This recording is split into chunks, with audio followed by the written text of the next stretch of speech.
Mudah-mudahan Subhanahu wa Ta'ala mari kita mulai sayat kita pada pagi hari ini dengan membaca Al-Basmalah. Bismillahirrahmanirrahim. Yang memuliakan, yang berbahagia, alhamdulillah pada pagi hari ini kita bisa berkumpul melanjutkan taklim sebagaimana biasa, walaupun dengan tidak seramai yang sebelum-sebelumnya gitu ya. Alhamdulillah, mudah-mudahan tidak menyurutkan semangat kita dalam menuntut ilmu.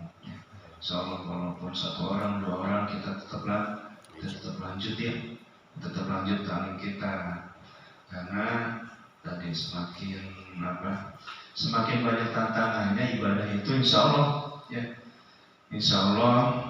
semakin bernilai di mata Allah Subhanahu wa Ta'ala.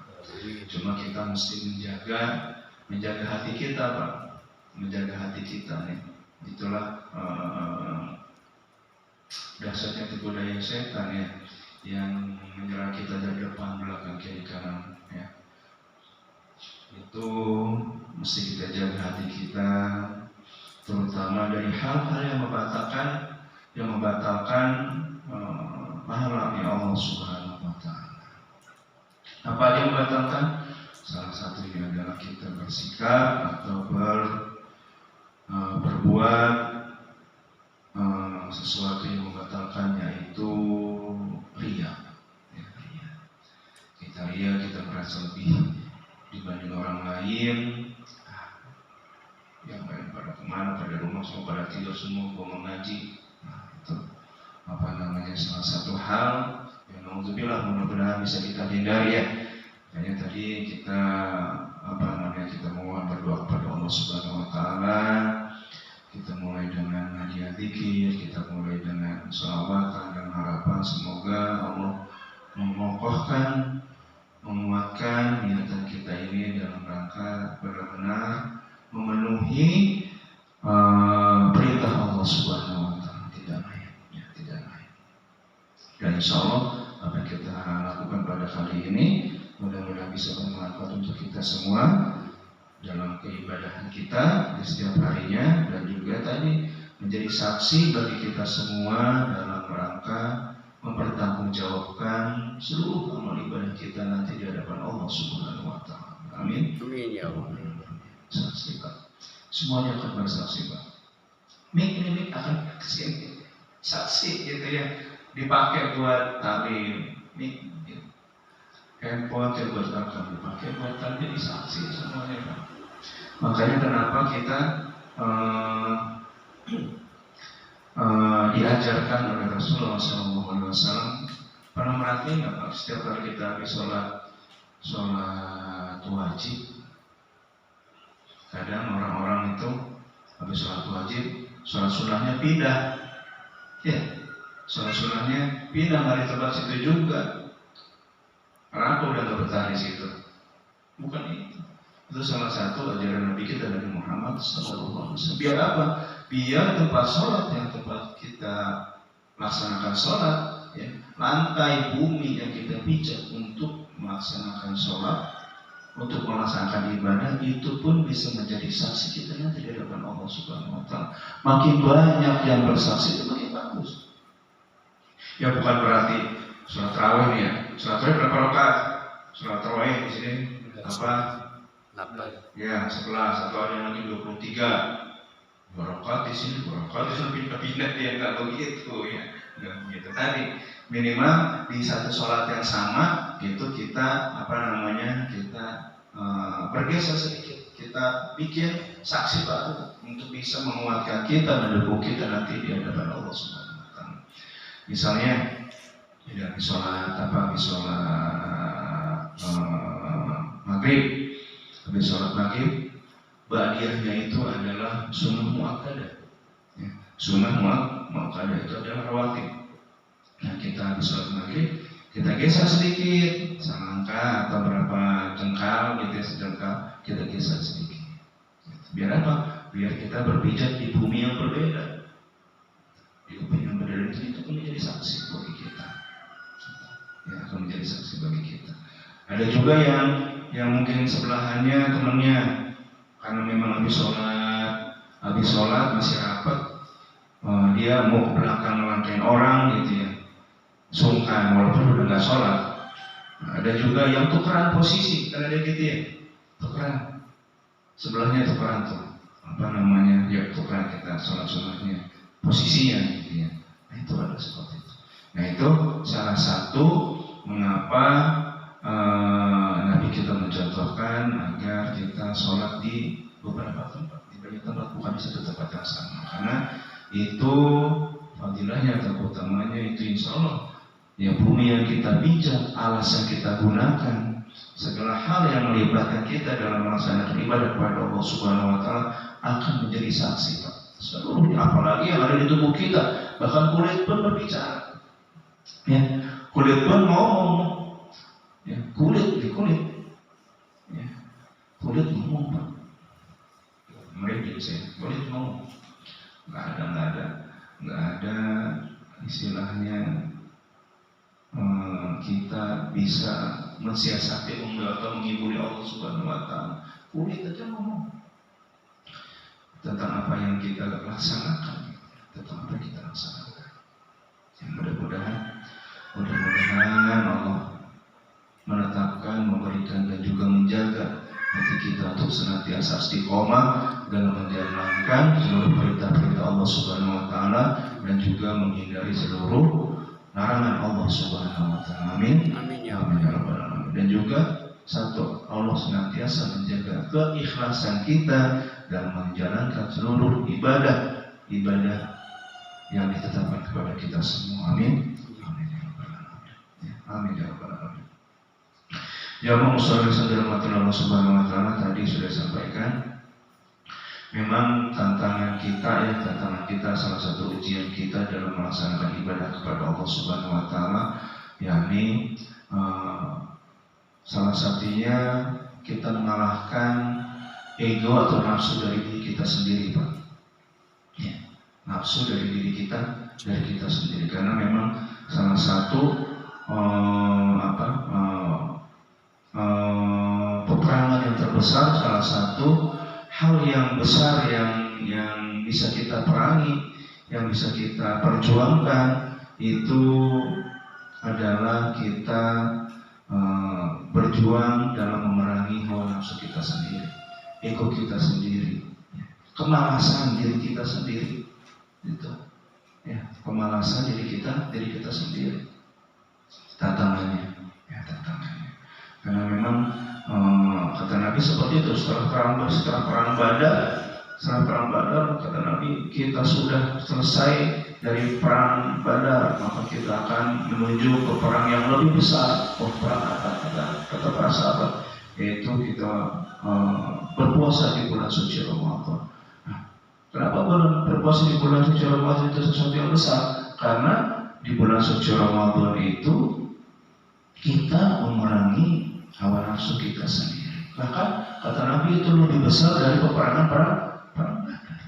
Ya, di peperangan sesungguhnya jihadul akbar, kita berjihad sesuatu yang lebih bisa memerangi hawa nafsu. Begitu juga di luar Ramadan. Di luar Ramadan ketika kita memerangi atau memaksakan diri kita untuk bisa beribadah dengan cara melawan kemalasan kita, melawan hawa nafsu kita, insya Allah itu adalah sebuah jihad, sebuah hal yang memang insya Allah itu bernilai pahala di hadapan Allah Subhanahu Wa Taala. Semakin berat kita melaksanakan suatu ibadah, itu insya Allah ketika kita berhasil melawannya, berhasil memenangkan hawa nafsu kita, insya Allah nilainya itu amat sangat besar. Amat sangat besar. Kayak kita mau sedekah, ya, mau sedekah. Sering diingetin ketika mau sedekah. Di kantong ada yang merah, ada yang biru, ada yang ungu, ada yang abu-abu, gitu. Sekarang ada lagi yang warnanya agak-agak hijau muda ke abu-abuan, ya. Hijau muda ke abu-abuan. Saya terisu sama yang hijau beneran, gitu ya. Yang hijau muda ke abu-abuan. Itu ada di kantong. Nah, kita tahu Kira-kira ketika peralahan gawat yang dikeluarin yang mana? Yang hijau beneran, yang warna biru, yang warna merah, warna abu-abu, warna hijau, apa yang warna hijau ke abu-abuan agak kuning-kuning sedikit.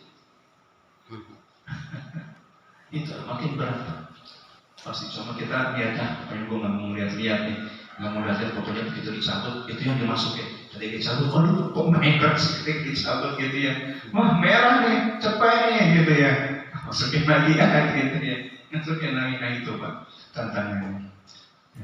Dicabut lagi, ketika dicabut, wah yang keluar warna abu-abu, warna hijau ke abu-abuan, dilihat cuma ada 4 digit gitu ya, 1000 Rp1.000 gitu. Subhanallah. Itulah tantangan kita. Jadi semakin kita merasa berat melaksanakan suatu ibadah, itu insya Allah nilai semakin besar. Itu yang kita kejar. Itu kita kejar Pak. Sebaik-baiknya kita bersedekah apakah adalah sedekah dari hal terbaik yang kita miliki. Itu yang sebaik-baiknya sedekah adalah sedekah dari barang-barang yang kita cintai. Apa yang kita cintai. Itu. Jadi kita misalnya saya senang banget sama misalnya gitu, saya senang sama baju yang saya pakai misalnya gitu. Nah itu yang terbaik adalah sedekah apa yang kita cintai, kasih ke orang. Kalau yang kebetulan orang tersebut membutuhkan, kasih. Saya senang sama kemarin Lebaran misalnya dikumpulin ada 5 toples nastar, misalnya senang banget sama nastar gitu. Ya udah 1 toples kasih ke orang lain yang membutuhkan gitu ya. Jadi nggak melulu masalah harus pakai uang. Pokoknya segala hal yang kita cintai itu insya Allah nilainya akan bernilai lebih dari mata Allah Subhanahu wa Ta'ala. Karena memang Qurannya seperti itu disebutkan. Ya. Bukan ketaatan sampai kita itu adalah menafkahkan atau memberikan atau mensedekahkan apa yang kita cintai. Ya. Gitu. Jadi itu hal-hal yang menjadi tantangan kita dalam beribadah. Padahal kita tahu bahwasanya ibadah terutama talim itu amat sangat besar pahalanya. Yang waktu itu sempat saya singgung, talim ini adalah shortcut.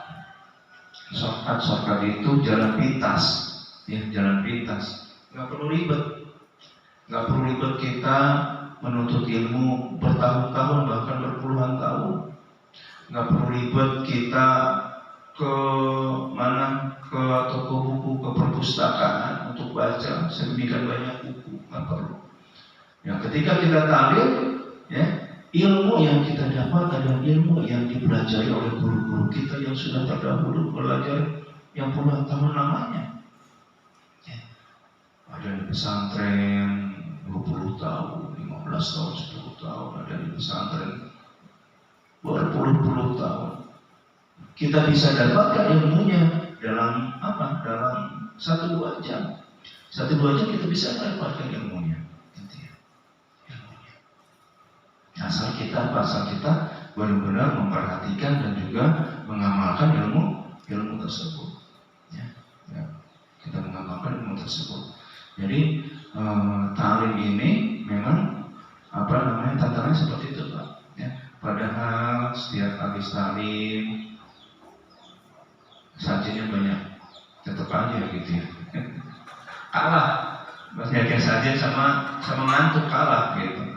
Banyaknya sajian kalah sama malas kalah.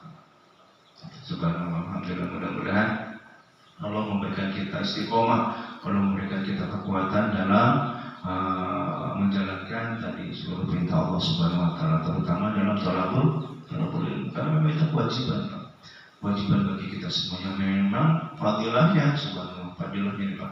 Mungkin kita ingatkan sedikit ya, biar kita bisa tambah lebih semangat dalam kedepannya, biar kita lebih semangat dan terus semangat dalam mengikuti setiap talim yang diadakan di sini ataupun di tempat-tempat yang lain. Talim. Nah itu fadilah thalabul ilmi itu ada banyak Pak, banyak. Ada banyak kayak apa namanya, yang sering dibacain sama Ustaz Anwar setiap kali memulai ta'lim, masalah tariqan ayatuhu fi ilman sallallahu bihi tariqan fi turukil jannah. Ya. Barang siapa yang berjalan dalam rangka menuntut ilmu, talabul ilmi, ya. Barang siapa yang memudahkan perjalanannya dalam menuntut ilmu, senang menuntut ilmu, maksudnya seperti itu. Ya. Sallallahu bihi tariqan ila jannah. Allah pasti akan mempermudah dia dalam perjalanan menuju surga. Itu hampir setiap ta'lim Ustaz Anwar menemukan hadis seperti itu. Ya. Karena memang ilmu itu adalah kunci ibadah, Pak. Ya. Ketika jadi gini, kita salah satu lantaran kita dapat memasuki surga adalah kita dapat beribadah dengan baik dan benar. Ya, kita dapat beribadah melaksanakan seluruh perintah Allah Subhanahu wa taala dan menjauhi larangannya dengan baik dan benar. Baik dan benar. Untuk mencapai kebenaran, untuk mencapai kebaikan itu dibutuhkan ilmu. Ibadah tanpa ilmu mardudatun. Ya. Ibadah tanpa ilmu maka dia akan tertolak. Bagaimana kita bisa mendapatkan ilmu? Salah satunya kita dengan cara menuntut ilmu di majelis taklim. Itulah maksudnya kenapa dibilang menuntut ilmu, orang yang keluar dari rumahnya dalam rangka menuntut ilmu itu akan dimudahkan jalan menuju surga, karena di dalam majelis taklim, di dalam majelis ilmu, di dalam sekolahan itu diajarkan ibadah, tata cara beribadah, tata cara bertauhid, tata cara kita bermuamalah, ya bermuamalah, tata cara kita beribadah, baik ibadah mahdoh ataupun biar mahdoh. Nah itu semuanya diajarkan sehingga apa? Sehingga landasan kita beribadah itu ada ilmunya. Insya Allah akan diterima oleh Allah Subhanahu wa taala. Jadi memudahkan kita untuk menuju surga insya Allah. Apalagi orang yang menuntut ilmu itu adalah orang yang hakikatnya orang berjihad. Jihad, Pak. Ya, sebagaimana kita mau berangkat dari rumah mau menuju musola atau masjid untuk beribadah, untuk sholat, menuntut ilmu pun seperti itu. Ya, menuntut ilmu pun seperti itu. Kita disyariatkan untuk dari rumah menjadi wudu, Pak. Nah, ini wudu, usahakan wudu itu di rumah. Ya, wudu di rumah. Agar kita bisa mendapatkan keutamaan pahala dalam perjalanan menuju tempat ibadah. Yang namanya setiap langkah 10 kebaikan, udah gitu diampuni 10 dosa, diberikan 10 rahmat. Nah itu bisa kita dapatkan ketika kita berwudu dari rumah. Sayang kalau misalnya kita nggak berwudu dari rumah. Ya, kita wudu dari rumah. Di musola buat apa? Buat yang batal wudunya. Ya, buat yang batal. Atau buat musafir. Nah kita ajarin anak-anak kita juga seperti itu agar wudunya di rumah. Di rumah. Agar apa? Agar tadi keutamaan perjalanan menuju musola, menuju masjid itu bisa kita dapatkan. Fisabilillah, Pak, fisabilillah. Insya Allah. Kalau Allah takdirkan, ya Allah takdirkan dia nggak ada di perjalanan, insya Allah dalam kondisi sahih, gitu. Dalam kondisi hatta yarji'a, ya hatta ya sampai dia kembali lagi ke rumahnya. Man kharaja fi talabil ilmi wa huwa fi sabilillah hatta yarji'a.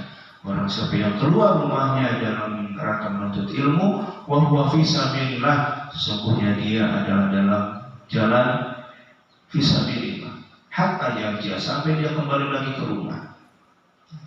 Tapi dengan syarat dan ketentuan berlaku. Wudu dari rumah. Ya, wudu dari rumah. Itu. Apalagi jadi orang yang melaksanakan atau mengikuti majelis taklim itu dicatat sebagai orang yang sholat terus menerus, Pak. Kita dari rumah wudu sampai sini kita jalan itu setiap langkah kita bernilai 30 hal, 10 diangkat derajat, 10 diampuni dosa, 10 mendapat rahmat. Nah itu Ditambah lagi ketika kita datang ke musola, itu kita melaksanakan sholat wajib dan kita melaksanakan ta'lim seperti ini. Mulai dari kita tadi pada sholat subuh sampai dengan nanti kita selesai ta'lim ini, dicatat setiap detik yang sudah kita lewati dengan ta'lim itu dicatat sebagai sholat terus menerus. Tadi kita mulai ta'lim kurang lebih jam 5 lewat 10 misalnya. Kita jam 5 lewat 10. Sekarang sudah jam 6 kurang jam 6 kurang 17. Selama itu mulai dari tadi kita selesai sholat subuh sampai dengan sekarang itu dicatat oleh Allah Subhanahu wa taala sebagai orang yang sedang sholat. Pernah sholat terus-terusan nggak berhenti-berhenti sampai setengah jam, selain sholat tarawih Pak ya, selain sholat tarawih pernah sholat terus-terusan. Ini udah setengah jam lebih, gitu ya. Itu salah satu fadilahnya kita menuntut ilmu. Ya. Itu dicatat sebagai orang yang terus-terusan sholat ketika sedang melaksanakan talabul ilmi, majelis taklim seperti ini. Gitu. Gitu. Makanya orang yang salah satunya orang yang ikut taklim tadi itu diampuni dosa-dosanya oleh Allah Subhanahu wa taala. Gimana enggak? Seluruh kebaikan berkumpul. Setiap kebaikan itu menghapus dosa. Setiap kebaikan menghapus dosa. Sekarang siapa kita yang enggak punya dosa? Ya. Siapa dari diri kita yang enggak punya dosa? Semuanya kita mempunyai dosa. Ya. Seluruh manusia pasti punya dosa. Kullu bani Adam khata', ya. Wa khairu bayyinat tawabun. Seluruh anak cucu Adam itu pasti mempunyai kesalahan. Al-insan mahfarul khata' wa nisyan. Sesungguhnya manusia itu adalah tempatnya salah dan juga lupa lalai. Bagaimana kita dapat membersihkan seluruh dosa-dosa kita? Nah, salah satunya kita memperbanyak ibadah. Yang paling mudah ini mengikuti ta'lim, murah meriah, datang duduk dengerin gitu ya, walaupun ngaji kuping misalnya gitu ya. Nah itu kita dengerin, insya Allah itu keluar dari musola, keluar dari majelis taklim, insya Allah kita sudah sangat banyak dosa-dosa yang kita berkurang, insya Allah. Ya, insya Allah. Nah itu beberapa hal terkait keutamaan kita dalam talabul ilmi, Pak.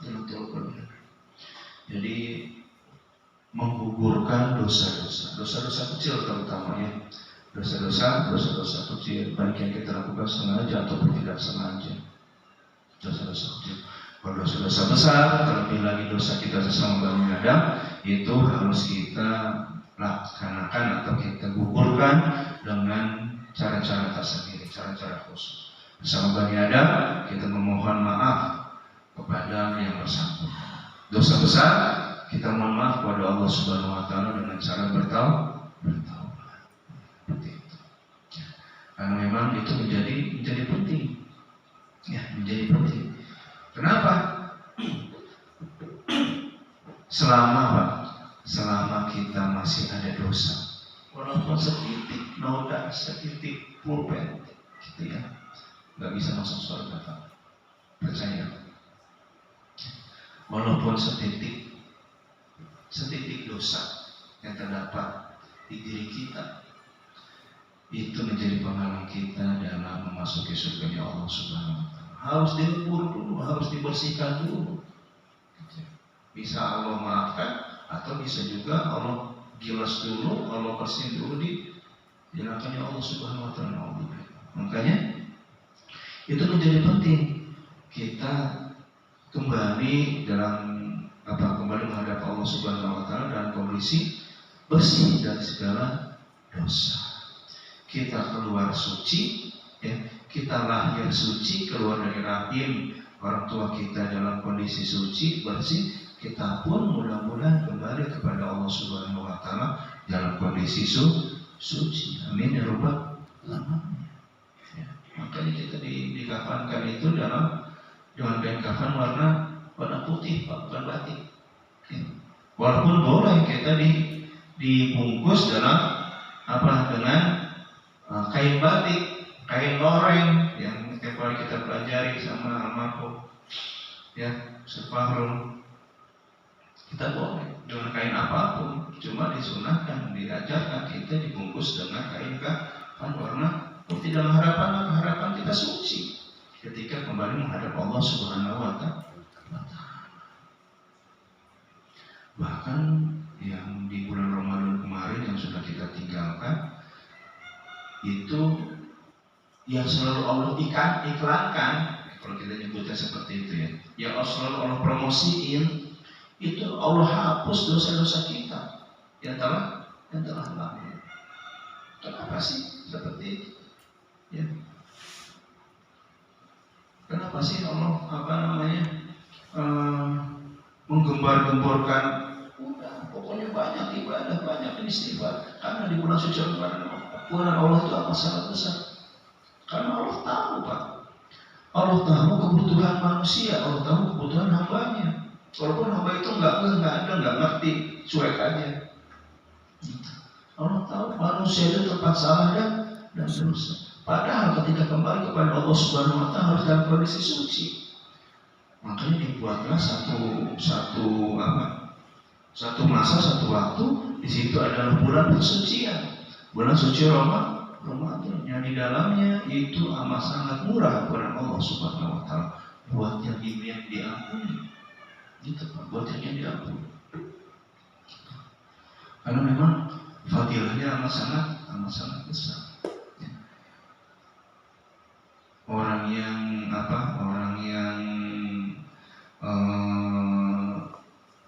sedikit dosanya, bukan berarti dia benar-benar bersih. Ada mungkin dosa, tapi nggak benar-benar suci.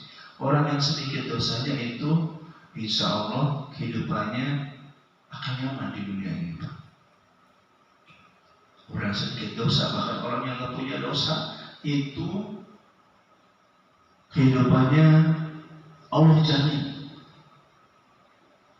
Kehidupannya Allah jamin. Percaya nggak? Contohnya siapa? Orang yang nggak punya dosa. Orang yang nggak punya dosa. Contohnya siapa?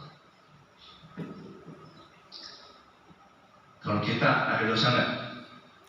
Banyak. Nggak kehitung dosanya gitu ya. Mudah kita balik sampai saat ini. Subhanallah ya. Baik dosa yang kita lakukan terang-terangan atau yang kita sembunyi-sembunyi, baik dosa dohir yang kita laksanakan atau berdosa yang di dalam hati kita bergibah, kita berujub, kita musyrik naudzubillah dalam hati kita sendiri. Itu ada banyak. Jadi ada orang di dunia ini yang nggak punya dosa. Ada. Siapa? Anak kecil, bayi-bayi yang baru lahir. Bayi-bayi yang baru lahir. Itu bersih dari dosa. Tadi seperti kita singgung. Ketika kita dilahirkan dari kondisi suci tanpa dosa. Apa yang terjadi dengan bayi-bayi, Pak? Apa yang terjadi dengan bayi-bayi? Mau dia orang Jawa, orang Sunda, orang Papua, orang Amerika, orang Afrika, yang hitam-hitam geseng gitu ya. Cuma kalau misalnya dia kondisi yang masih bayi, tetap aja lucu Pak.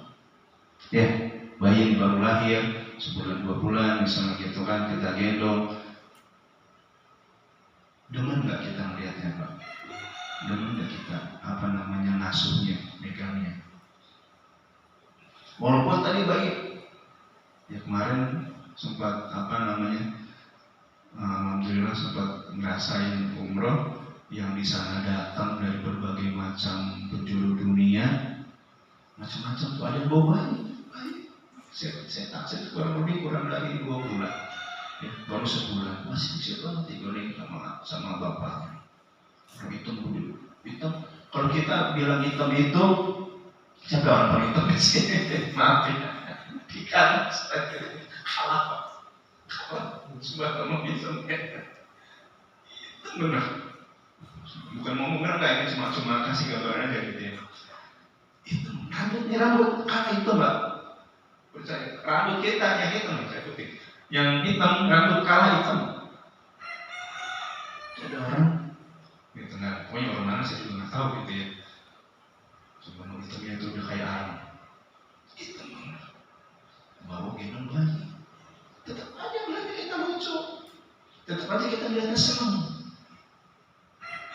Senang, gitu. Sama kayak hitam juga ya. Senang kita melihatnya, teman lucu gitu.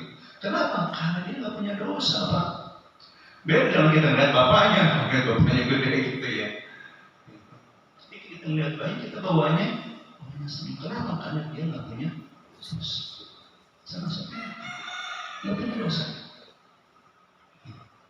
Terus apa lagi yang bisa diterima ketika orang nggak punya dosa? Kayak bayi, Pak.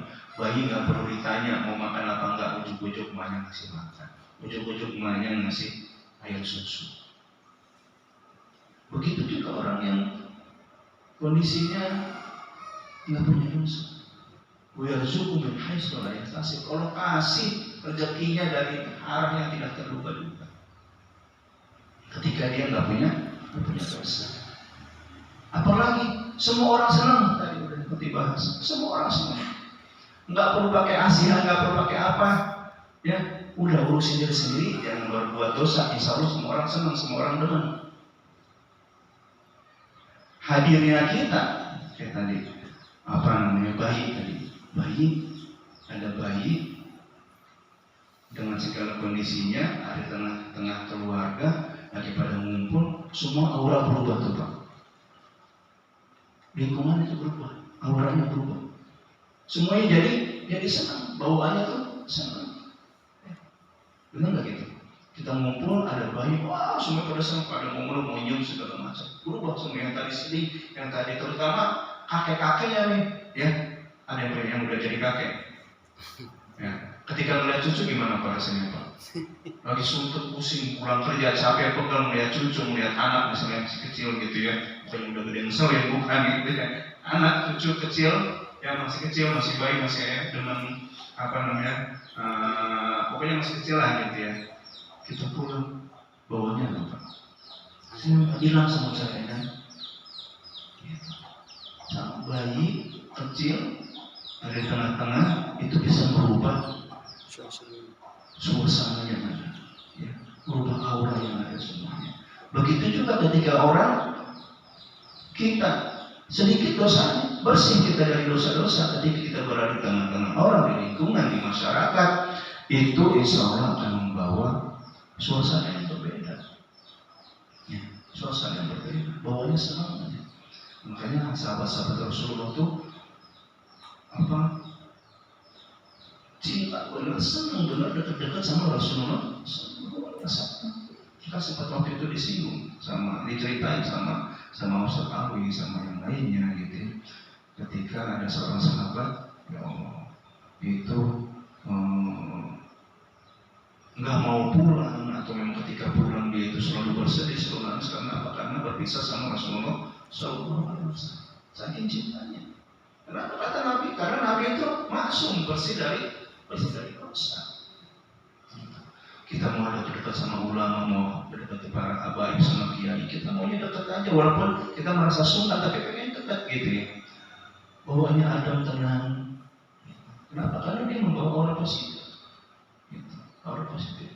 Kita demen sama orang-orang yang tawadhu, kita demen sama orang-orang yang tulus, ikhlas. Kenapa? Karena hatinya bersih. Ketika orang hatinya bersih dari dosa, dengan kita dekat-dekat, kita juga butuh bawa. Ya. Maka salah satu obat hati itu adalah berkumpul dengan orang soleh, orang yang dikit dosanya, bukan nggak punya dosa. Kita setiap orang tidak punya dosa. Cuma salah satu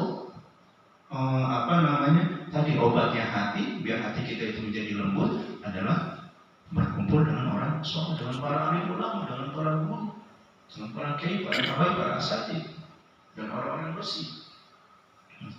Kenapa? Karena kita akan keikutan mendapatkan keberkahannya. Ya.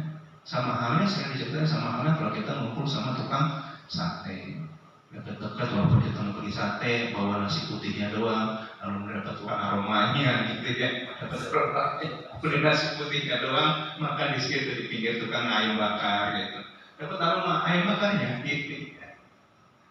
Pulang-pulang pun sama, ketika pulang kita masih bawa keberkahannya, apa bau kita, bau baju jadi bau sate, masih ikut Pak. Masih, padahal orang itu udah nggak ada, tukang sate itu udah nggak ada. Tapi kita ketika kita pulang, walaupun cuma di sampingnya doang, kita pulang masih membawa keberkahan dari orang tersebut. Ini tukang sate tersebut masih kecil baunya. Begitu juga minyak wangi juga sama seperti kita nggak ngapa-ngapain di tempat minyak wangi, kita diam, wangi itu nempel ke badan kita, ke baju kita pulang ikutan wangi. Ya.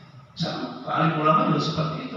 Kita cuma duduk, diam, dengerin dia khutbah, dengerin dia ceramah, dengerin dia ngaji, dengerin dia tausiah.